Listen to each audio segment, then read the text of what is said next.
आसाममधल्या राष्ट्रीय महामार्गावर इमर्जन्सी लँडिंग फॅसिलिटीचं उद्घाटन करण्यात आलेलं आहे। आसामच्या दिब्रुगढमधील राष्ट्रीय महामार्गावर इमर्जन्सी लँडिंग फॅसिलिटीचं उद्घाटन झालेलं आहे। पंतप्रधान मोदींच्या हस्ते इमर्जन्सी लँडिंग फॅसिलिटीचं उद्घाटन झालंय। आसाममध्ये ईशान्येकडील पहिली आपत्कालीन हवाई पट्टी ही तयार झाली आहे। पंतप्रधानांच्या उपस्थितीमध्ये राफेल आणि सुखोई लढाऊ विमानं विशेष हवाई प्रात्यक्षिक ही आता सुरू आहेत। आसाममध्ये पंतप्रधान नरेंद्र मोदी 5450 कोटींच्या विकास प्रकल्पांचा शुभारंभ करणार आहेत।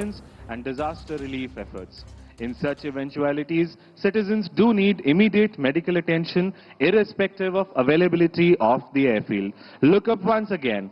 Here you see call sign Sahdev 1 piloted by Wing Commander Chandan and Squadron Leader Ashwant, and number 2 piloted by Squadron Leader Anil and Flight Lieutenant Shashank coming in configured as casualty evacuation platform.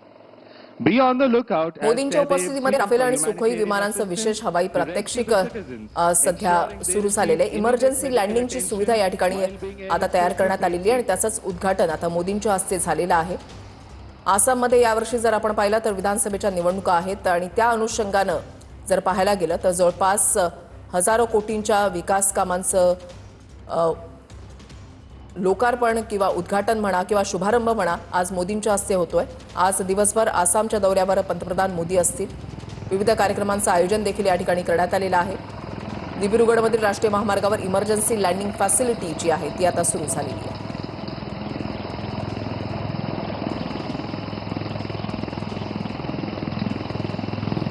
Beyond the lookout, in a short moment, you will see how this cabin विमानांचं विशेष हवाई प्रात्यक्षिक जे आहे ते सध्या सादर केलं जात आहे। आसाममध्ये ईशान्येकडील पहिली आपत्कालीन सुविधा जी आहे ती सध्या लॉन्च झालेली आहे। राफेल सुखोई लढाऊ विमानांची या ठिकाणी प्रात्यक्षिक जी आहे ती सध्या सुरू झालेली आहेत। मोदींच्या हस्ते इमर्जन्सी लँडिंग फॅसिलिटीचं उद्घाटन जे आहे ते झालेलं आहे। सकाळी 10:30 वाजल्यापासून मोदींचा आसामचा हा दौरा जो आहे तो सध्या सुरू झालेला आहे। तिथली थेट दृश्य जी आहे ते आपण या ठिकाणी पाहताय। आसाममध्ये जर आपण गेल्या काही वर्षांमध्ये पाहिलं तर सातत्यानं पावसाळ्याच्या दिवसामध्ये जी पूर परिस्थिती उद्भवते आणि त्याच्यामुळे आरोग्यविषयक सुविधा त्या ठिकाणी पोहोचवणं किंवा तिथल्या लोकांना इतर ठिकाणी हलवणं हे खूप आव्हानात्मक होऊन जातं आणि त्या दृष्टिकोनातून ही जी सुविधा आता तयार करण्यात आलेली आहे त्याचा लोकांना साहजिकच एक चांगला फायदा जो आहे तो होणार आहे। इमर्जन्सी लँडिंग फॅसिलिटीचं उद्घाटन जे आहे ते मोदींच्या हस्ते झालेलं आहे।